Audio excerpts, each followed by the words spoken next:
Hi, everyone. Welcome back to the Bright and Scent podcast. My name is Sydney, And I'm Destiny.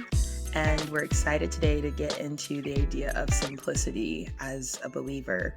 I'm going to read these 3 verses, and then I just kind of want to talk about it because I want to see what scripture has to say. So, uh, Proverbs 15:16 says, "Better a little with the fear of the Lord than great wealth with turmoil."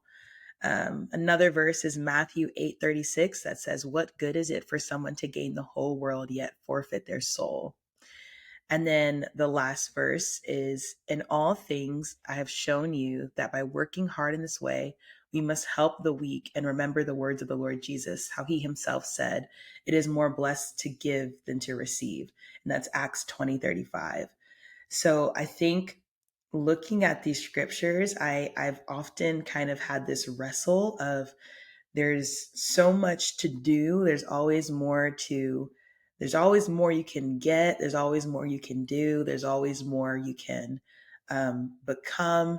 And trying to learn this idea of um, godliness with contentment is great gain, which is in First Timothy. And what does that look like? What does contentment look like? What does a simple life look like? But also doing as much as you can for the Lord. So I don't know what has your journey been with the idea of simplicity in life and being content, but also not complacent. Yeah. So I think there's multiple aspects to, namely probably two that I can think of like right now on what it like simple living and how it applies to my life. So you think about simple living in terms of minimalism, I think is what the world would call it. Minimalistic in Mm, terms of like what you have, like your material possessions, mm, and your day to day schedule. So, in that regard, I think there's, the aspect of minimalism and material things. So, living simply materially. yeah. And then I think there's living simply in terms of your actual activities and like the amount of things that occupy your mind. So I think for me right now, I don't really have the ability to spend frivolously on material things. Mm, So because of that, it's pretty easy to live a simple material life, if that makes any sense. Like I don't have the ability at this point to spend a ton of money on physical items. mm, So I'm not. So when I do purchase things and you know use my money, I have to use it wisely. And when I say wisely, I mean I have to think more than just, is this a need? I have to think, is this a need or a want? I have to think about, do I use this often? um and then it's like, okay, do I want to buy the cheap, middle of the road, or the expensive? And then you kind of just have to like make your decisions based off of that. So I think I have to go through that process with everything I buy outside of food, mm. really, because it's like I just don't have the money to like be spending on like all kinds of stuff. So I would say I am a minimalist, not by choice, but by out of just like my current living situation. However, because I am minimalist, I think you realize what you actually use and what you Yeah. don't use and what you need and don't need. Yeah. So when the point at which more money comes and I have the ability to buy more material items, I don't think I will. Simply because simply because I they're not going to get used. Yeah. Like if anything, I feel like what would end up happening is maybe what I currently have might get an upgrade, if that makes any sense. Or like Yeah. I would just, when that next purchase comes up, like I was talking about, is it a need? Is it a want? How often am I going to use it? And how much money do I want to spend on it based off of how much do I value this item? I think in those types of situations, I'll have not as much pressure and I'll be able to maybe make a higher quality decision, but not necessarily more like just consuming more stuff. So I think that's an aspect of living simply. And then I think the other aspect of living simply that is equally as important and sometimes is overlooked is like how much you're doing Mm.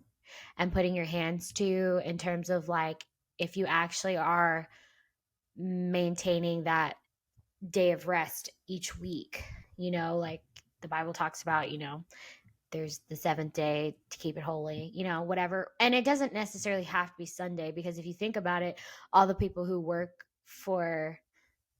in ministry, Sunday's a busy day. Sunday is not a day of rest. So you as a person in ministry would have to use a different day to rest. But yeah, just, are you observing a rest day weekly?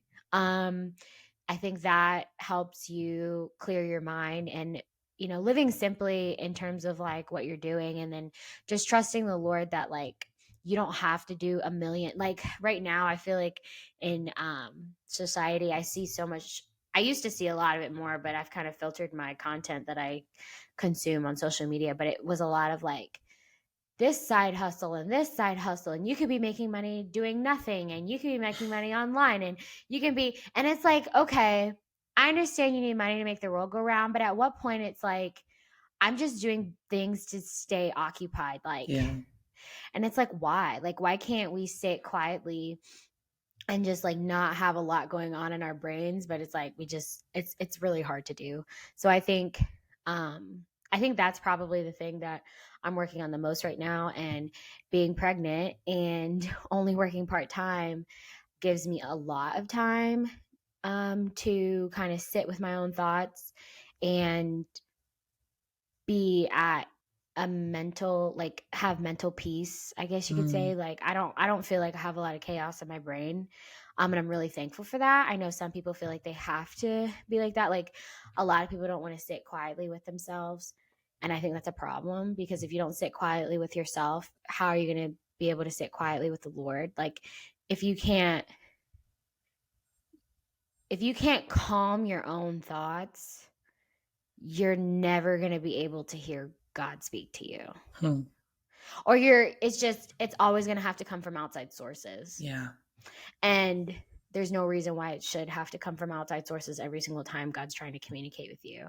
Mm. Outside sources should be confirmation of what God's already told you through his word or with your own personal relationship and prayer life. That's how it should be. But, God's gracious. And sometimes, if we don't allow, we're not giving him that space, he can still communicate with us and reach us. But his desire for us is that we can quiet our minds.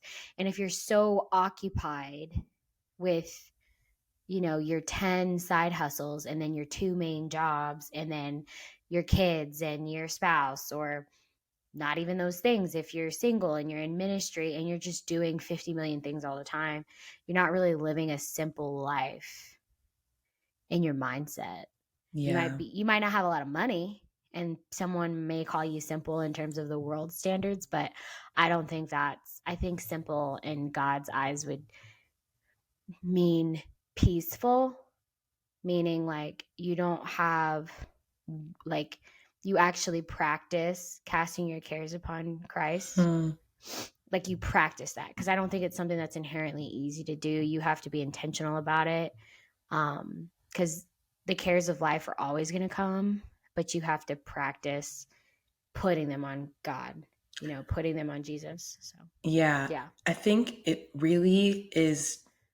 So you said so many good things, and I think it helps if you ask the right questions. So asking, for example, for me, I had to ask myself, okay, why do I want to work so much? Mm-hmm. I want to work so much because I want to have more money. Why do you want to have more money? Because I want to be comfortable. Why can't you be comfortable with this amount where your bills are paid and you have margin in your life?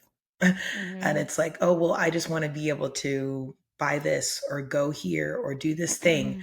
And like asking those real questions and giving real answers and trying to figure out what the source is that is driving that. Because if even doing things like ministry, even doing things like serving in church, it's like, why do I find myself volunteering for every single thing? Right. And then you might realize it's because you want to be seen, or you want to be validated, or there's Right. something in you that feels like you don't know how to receive God's love fully. And so you feel like you have to work for it. And I think that's where the difference comes between when you have, people in the Bible like Paul or different apostles who are like going all over the place and doing all this stuff and traveling, but it's from a place of rest. And I think I heard this too, like a lot of people, if you mm, I guess I should have got some water. We're going to continue anyways. So the opposite of, you can find yourself getting burnt out if you don't live a simple life and your life is super busy, and your life is busy, if it's busy or not. And there's probably some area in your life where you are hanging on by a thread, and you are, whether that's because I watched this documentary called shoot, I can't remember what it's called, but it was on minimalism, and it changed my whole perspective. And it talked about how, like the average house has like over 300,000 items in it. Now, this is probably Oof. like mom, dad, two kids or something. And over the years, and the average home has that many items, just stuff, junk drawer stuff, like all the way to like clothes, or furniture, pieces, decorations, whatever. And one of the guys in the documentary had talked about how he's now a minimalist and lives his life very simply. And he talked about how he came from poverty, and with that poverty mindset, it kind of drove him to be super successful, which is, nothing's wrong with that. But it drove him to work, work, work, work, work. And he was working and he was making so much money. But because he had that, he just wanted to live opposite of what he had experienced growing up. He was spending all the money that he had. So the more he had, the more he spent. And because it was like leveling out, and it wasn't like he was stacking up all this money. It was, he was making 100K and spending 100K. And so he'd have to work even harder. And he found himself having, instead of benefiting off of the labor that he's put in and being able to rest, and I have plenty of money to go take a vacation, do whatever, just relax, or do nothing, because his Yeah. lifestyle was so lavish. And like the verse that says, don't store up your treasures, store up your treasures in heaven. He was storing up so many treasures on earth, that he was then working to maintain the lifestyle. And so you think someone making 100K, a lot of money, whatever, um, would be able to relax and live their life and enjoy life. He was actually now like succumbing to that poverty mindset. and Yeah. um and now he was like working really hard to maintain this lifestyle that he had made. Yeah. And so I don't know, watching that and just seeing how, he had to ask those really tough questions and go all the way back to how he was raised, and now how he lives his life simply now. It's not this idea of, I don't, okay, I sold everything and now I'm living on the street, and I live life super simply. But like you said, maybe not having like bad things, but just having decent things in terms of materials, having decent things that last. Um, and then in terms of like your work life balance, I think, like I was saying, the questions I was asking myself: why do I want all this money? Why do I feel like I need to work this much, Yeah. every single week? Um, and what in my life am I? What in my life am I trying to? I'm trying to maintain a lifestyle versus I'm experiencing life, because those are two different Yeah. things. Um, It's true. so I think it's just really important to know, um, and have faith. I think as a believer, so all those questions as a believer, they come down to, okay, I want to work this much because I want to have this much money, because I don't feel comfortable unless I have this much in the bank account, or I want to keep up with the Joneses or whatever. And then it's really coming down to, am I trusting the Lord? Am I having faith that he will sustain me? He will take care of me. He will multiply what I put my hands to. But that doesn't mean I have to put my hands to everything. Um, Yeah. and and I think it also, like I said, there's things in your life that we can all think of that we are hanging on by a thread because we are not wholehearted in it. And so that's where you get to burnout when you're living this life that is just like unsustainable in whatever way. And you're exerting more than you're receiving, then you deal with burnout. And the opposite of burnout, it's not an issue of maybe it could be a symptom is exhaustion and like fatigue and all this stuff, but it's really an issue of wholeheartedness. And I think for me, what I've been learning is a sustainable life, a simple life is a life that is wholehearted. So that doesn't mean I can only do one thing with my life in order for it to Right. be simple, but how many things can I do wholeheartedly? And so, I mean, even right before we started this, someone had, stated that they needed help with something, and it was in a group text. And I'm always the first person who's like, I'll help, I'll help. And I think it can be, it's a good thing, to want to help people, but you also have to understand what your capacity is. Yeah. And if I keep saying yes to all these things, if I keep saying yes to more work hours, if I keep saying yes to serving in all these different ways, um, they can be good things that turn not so good. And it's because I can't be wholehearted. So I think now I and a practical thing that I do that maybe could be helpful for anyone listening, but something I do is I actually, in different seasons of life, when shifts happen or whatever, we need to reevaluate what we're doing. You just write out every single thing that you're involved in, every single thing that you're doing, how your time is being used each day. And then ask the Lord, what do you want me to pick up, and what do you want me to put down in this season? And so I had to do that. There were so many things that, you can help out with and sign up for, especially in church. There's so many things that you could be helping with, and volunteering for, or whatever. But looking at that list and seeing these are the things that the Lord is calling me to. And it's usually 3 or 4. It's usually not 10. It's usually Yeah. not a bunch of stuff, odd end things here and there. Um, Yeah. and I think for me it was also a heart check. Living simply is very humbling because you realize, one, you don't really need the things that you think you need. And two, there's always someone else who could be doing something, and it doesn't have to be you all the time. And Yeah. so, in terms of like giving of myself, and living a simple life, I had to realize it was like, it could be like a spirit of pride.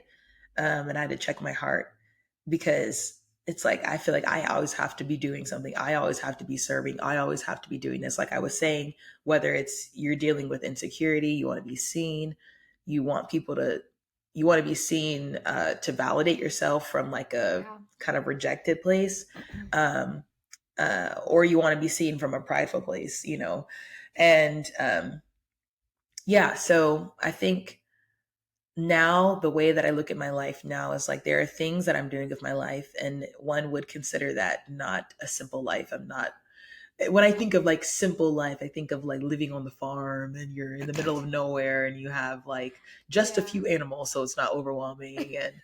And Just a few. your family's there and you make everything from scratch and you have like all the time in the day to make a thing of bread. and like, and so everything's just very slow because you only have a couple things to do each day. But like that's not what life is, and for everyone at least. It's interesting you say that because, Yeah. like, to me, that sounds like a busy life. Like having to get up at the crack of dawn to That's why feed I said just just animals just two and to cows. and to just to get out, Just two. just just to maintain and like keep them alive, and Hmm. then like having to like harvest their, because that's a full day's work. That's not just like, but the idea is that there's more than just one person taking care of maintaining this entire space, but like that's a life that's like based on survival. Like, you know what I'm saying? Like Hmm. you work the land, you eat off the land provides for you. Huh. So if the land provides for you, you have to provide for the land, and to provide for the land is a full day's work. Like you have to Hmm. feed the animals, you have to till the ground, You have to, read the seasons. You have to do things in a timely manner. If you get sick, but it's harvest day, you got to harvest, because if you harvest too late, Yeah. the windows are really small. Like, you don't have, there's not a big margin for error when you are working land. So it's interesting that that's your version of like, that's like your ultimate simple life. But to me, Yeah. that just sounds like a lot. The hardest. Yeah. Yeah. Yeah. No, yeah. I think when you said that about what did you say when you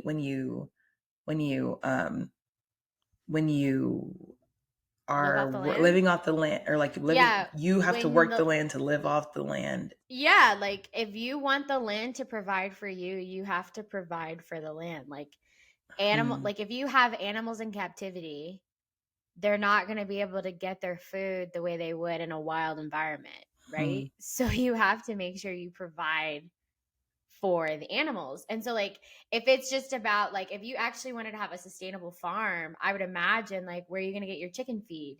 Where are you going to get you got to make sure that the grass, like, and then you got to make sure you maintain, like, the animals to the land, because if you have too many animals eating off the land, they're going to consume what's happened, like, they're going to consume the vegetation too fast, and Hmm. then there's not going to be enough. So you have to have, like, there's got to be balance. So when you were talking, I was thinking about, um like, I feel like the best way to think of our lives being simple is to Hmm. think about how, like, what is the tried and true best diet. And when I say diet, I mean like eating lifestyle. I don't mean like not eating carbs for a week, not that, or like going on a diet. I mean like actually your dietary lifestyle in general. The best one that's the most recommended by doctors and that has been tried and true for practically all of time and is backed by the most science is a holistic, like, well balanced diet. And that means you've got protein, you've got healthy fats, you've got healthy grains, you've got healthy carbs, you've got fruits, vegetables, and you can take or leave dairy, kind of. But typically, you've got all the food groups. You've got carbs, you've got veggies, you've got vegetables, you've got protein, you've got grains, you've got fiber.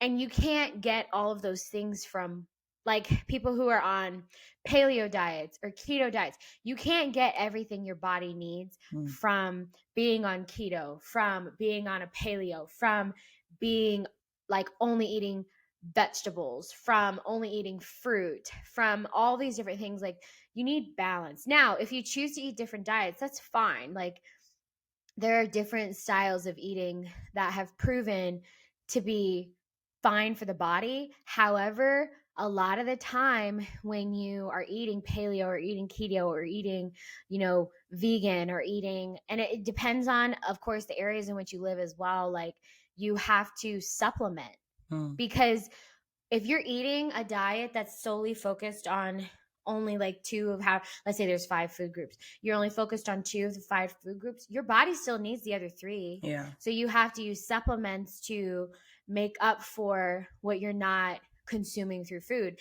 And I mean, some people have to do that because of allergies and different things, like, if you can't have, and then access to, so, like, America is not very gluten-free friendly.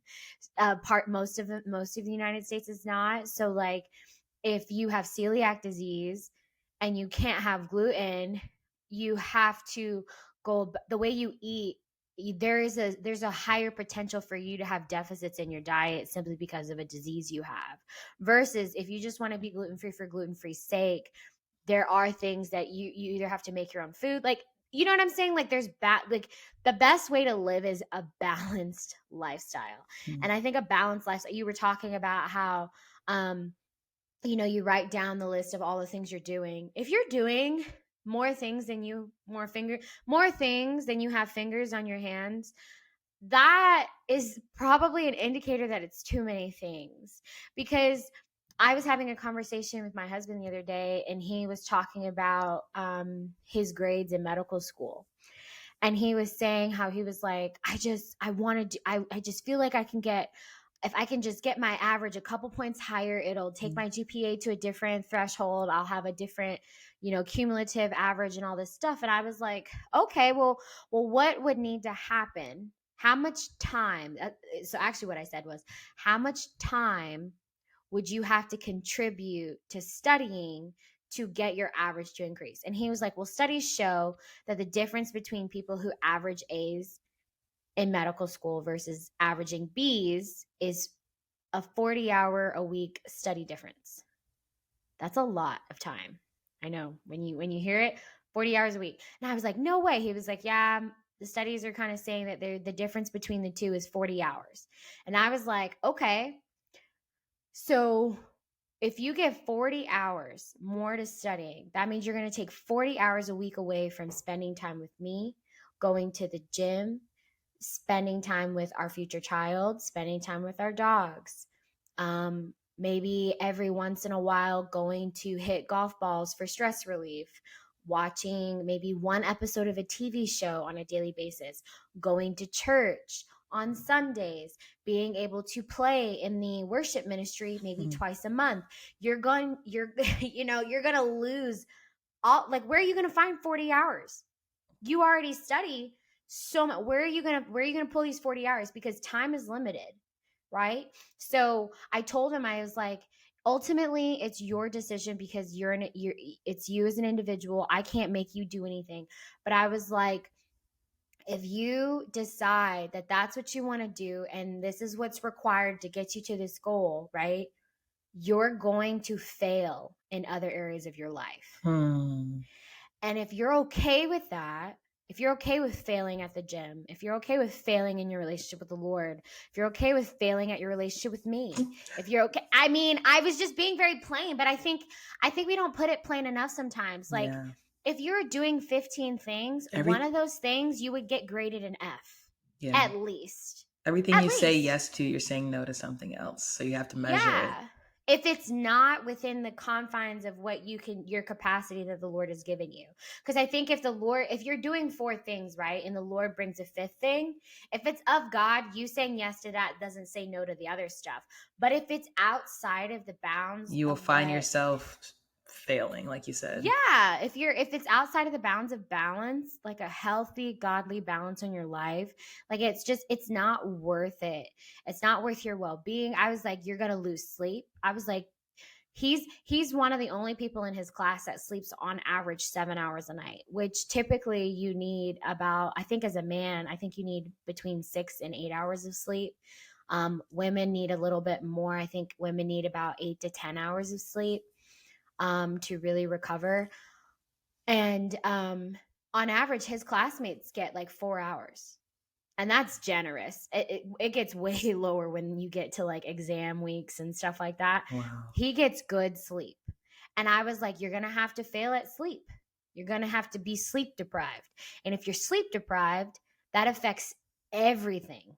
Like, sleep deprivation affects your skin health, your hair health, your mental health, your digestion, your ability to lose weight, your ability to gain weight, your ability to recover from working out of the gym, because most of your body rejuvenating itself is while you sleep. So it's like, if you're not sleeping, and then you're going to be cranky.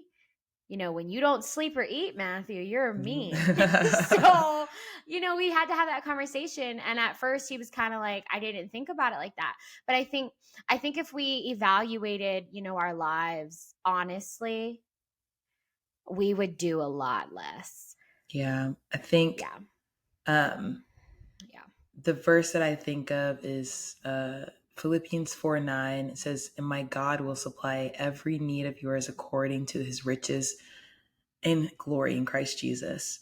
And I think it just really comes down to trust, and trusting that the Lord will supply all of my needs, not me not sleeping, me not eating, me putting all this energy and strength to do a million things that the Lord probably only asked me to do 4 of.